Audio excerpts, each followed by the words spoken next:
I like the time boxing aspect to it because it's a short, an experiment that we can fail. Mm. We can not learn something, and that actually teaches us something about what we're trying to do in a way where we say, okay, that's not going to work. Maybe Mm. we have to look at something completely different. So I like the fact that it's a forcing function. I think it's very agile. So I think your summary is quite right.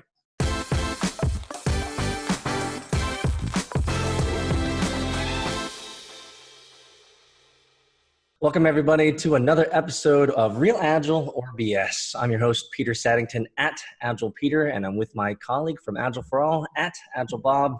It's Agile Bob. It's Bob Hartman.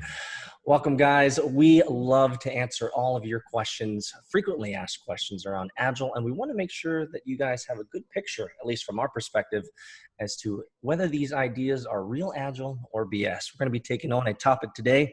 It's called spikes. So let's get into that, Bob. Tell us first, what is a spike?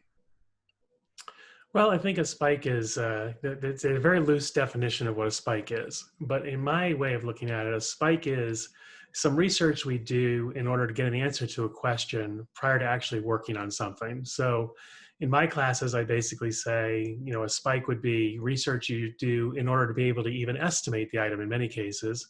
So for me, that's my definition. How about you, Peter? What do you use as a definition? That's perfect. I actually use the same exact word. When it comes to spike, I usually substitute with a research task or a research story, but I often qualify, at least to my class and to my students, that 3 things need to happen after that spike has been researched. So I'll give you a little bit of context. Let's say that we're looking at a build versus buy scenario when it comes to development teams. Should we buy something off the shelf, or should we look for an open source opportunity or roll our own or build that function or feature ourselves? This might be a great opportunity for a spike, which is a research opportunity to say, hey, we need to learn about this and see whether we can learn enough to make an informed decision. The 3 things that I like to tell my classes and my clients is, after a spike happens, 3 things. Number 1, you have to document what you learned. Number 2, you have to share it. And number 3, spikes should be time boxed. And I like to say that because I don't want to have a spike go the entire, like, say, 2-week sprint. Spikes, I often like to say, as a rule of thumb, number 3, time box to 2 to 3 days. So it shouldn't take up the entire sprint length. And so again, it is a research opportunity to see what we need to do so we can make an informed decision around it. We need to document it, we need to share it, and it needs to be time boxed. So in your opinion, Agile Bob, are spikes real Agile or is it BS? Well, before I answer, I want to give you a little feedback on that. I like the time boxing piece. I think if you give a really smart person research to do, I think they can do it forever because, as I say, Google never runs out of links. So True. you can just get down into the rabbit hole. So I think that's a really good addition. I like that. As far as whether spikes are real Agile or BS, I think we have to call them real Agile. The only other option is to say that they're BS and you're not going to do them. And that seems wrong because if I don't do the research, then I'm starting to do big design up front. I'm making decisions that are huge. It just doesn't seem right to me. So spikes as research, kind of an experiment to see if we can learn about this particular topic. I think it's very aligned with agility.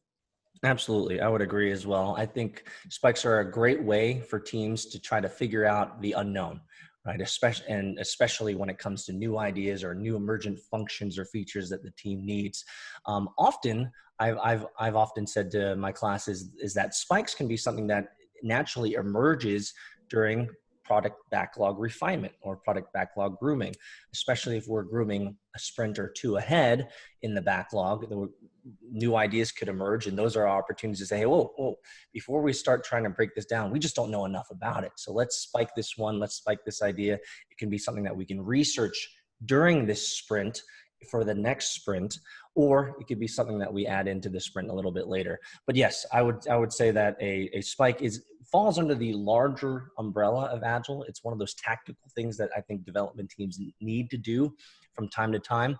And so I wouldn't say that it's BS in any way, but I wouldn't say that it's it solely falls under the umbrella of Agile. It is a good development thing to do whenever you're bucking up against something that is unknown or something that you haven't done before. So research, and I also like the word that you use, experiments. Spikes can certainly be small experiments that a development team can do as well to make sure that some functionality works or something like that. So I would agree with you.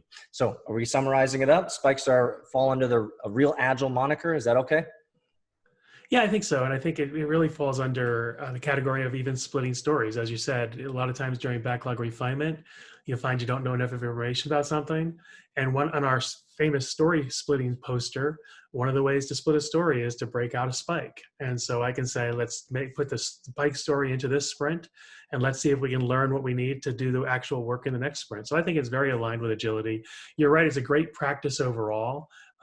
Certainly waterfall teams could use this practice as well and don't, but I like the time boxing aspect to it because it's an experiment that we can fail. Mm. We can not learn something, and that actually teaches us something about what we're trying to do in a way where we say, okay, that's not going to work. Maybe we have to look at something completely different. So I like the fact that it's a forcing function. I think it's very agile. So I think your summary is quite right. Perfect. We'll take it. Thanks, guys, for joining us in today's episode of Real Agile or BS. Let us know your thoughts in the comments below. Make sure that you subscribe and smash the like button because we do like that. That helps us with the Google algorithm and spreading the word out there. Thanks again for joining us. I'm Agile Peter with Agile Bob, signing out, and we'll see you guys next time.